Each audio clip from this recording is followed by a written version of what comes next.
नमो नारायण, जय महाकाल, जय मां बगलामुखी। आज का मेरे वीडियो का टॉपिक है कि 7 ऐसे मेन कारण जिसकी वजह से आप कितने भी पूजा के जाप कर ले, ईश्वर की भक्ति कर ले, आपकी साधना कंप्लीट नहीं हो पाती है, आपकी पूजा का फल आपको नहीं मिलता है। एक एक करके मैं 7 इंपॉर्टेंट पॉइंट आपको बताता हूं और उन पॉइंट को आप ध्यान से सुनिएगा। और अगर आप भी ये गलती कर रहे हैं तो ऐसे में आपको ये गलती नहीं करनी चाहिए। सबसे पहला पॉइंट है शादी तोड़ने की कोशिश। जो भी इंसान किसी भी इंसान की शादी तोड़ने की कोशिश करता है तो ऐसा इंसान जिंदगी में कभी भी तरक्की नहीं पा पाता है, क्योंकि शादी एक मांगलिक कार्यक्रम है। शादी दो लोगों के बीच का प्यार है। आप जब प्यार होगा उसके बाद फैमिली बसेगी, तो यानी कितने लोगों की जिंदगी आपने बसने से पहले ही उजाड़ दी, यानी आपके मंसूबे खराब थे। वधू को शुक्र की दृष्टि से देखा जाता है, वर को बृहस्पति की दृष्टि से देखा जाता है, यानी आपने साक्षात लक्ष्मी और नारायण की जोड़ी को पृथक कर दिया, अलग कर दिया। तो ऐसे में आपकी पूजा का फल कभी भी आपको नहीं मिलता है। कई लोग ऐसे करते हैं। रिश्तों में, दोस्ती यारी में नहीं करना चाहिए। कोई भी इंसान किसी के साथ पैसों की धोखेबाजी करता है, अगर इंसान धूर्ततावश उसके पैसों पे नजर रखता है, उसके पैसे को मार लेता है, जिस समय मांगना होता है उस समय बड़ी बड़ी लाचारी दिखाते हैं, और जब चीज़ें आ जाती हैं उसके बाद वो मक्कारी दिखाते हैं, तो ऐसे में आपकी ये धोखेबाजी अपने लिए ही गड्ढा खोदने का काम करती है। थर्ड पॉइंट है दूसरों को कष्ट देना। अगर आप किसी भी, चाहे वो जानवर हो, पेड़ पौधे हो, पशु पक्षी हो, इंसान हो, उन्हें अगर आप कष्ट देते हैं किसी भी रूप में, तो यकीन मानिए चलिए कि आप कितनी भी पूजा पाठ कर लें, आपकी पूजा कभी भी फलित नहीं होगी, क्योंकि आपके इरादे सही नहीं हैं। और मैंने अपने पहले के वीडियो में ये बात बोली थी कि जो भी इंसान ये कार्य करता है उससे भगवान प्रसन्न रहते हैं, उससे उसके कुल देवी देवता प्रसन्न रहते हैं, उनसे उनकी दिव्य शक्तियाँ प्रसन्न रहती हैं, उनसे उनके पितृ प्रसन्न रहते हैं। तो उन्हीं में से ही ये जानवरों को कष्ट देना, पेड़ पौधों बेजुबानों को कष्ट देना, निर्जीव को सताना, या किसी अपने इंसान को अपने ना भी हो तो भी उसको रुलाना, कष्ट देना, ये सबसे बड़ा पाप माना गया है गरुड़ पुराण में।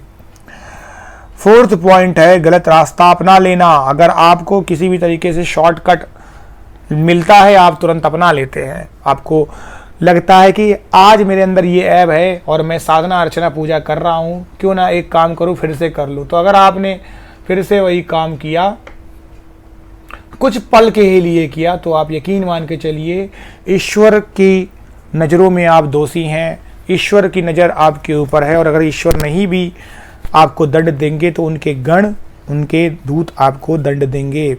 तो किसी भी तरीके से गलत धारणा करते समय आपका जो दिमाग चलता है वो गलत है, और इसकी सज़ा आपको भुगतनी पड़ेगी। पांचवा पॉइंट है गर्भवती महिला का अपमान। अगर किसी भी महिला को कोई भी इंसान डांटता है, लात मारता है, और ये घर घर की कहानी भी हो सकती है, ज़रूरी नहीं है कि आपने किसी को मारा हो, कोई किसी के हस्बैंड हो, वो उसको बहुत टॉर्चर करते हो, तो इस वजह से भी गर्भवती महिला का अगर अपमान होता है तो ऐसे में आप अपनी कुंडली में शुक्र खराब कर लेते हैं।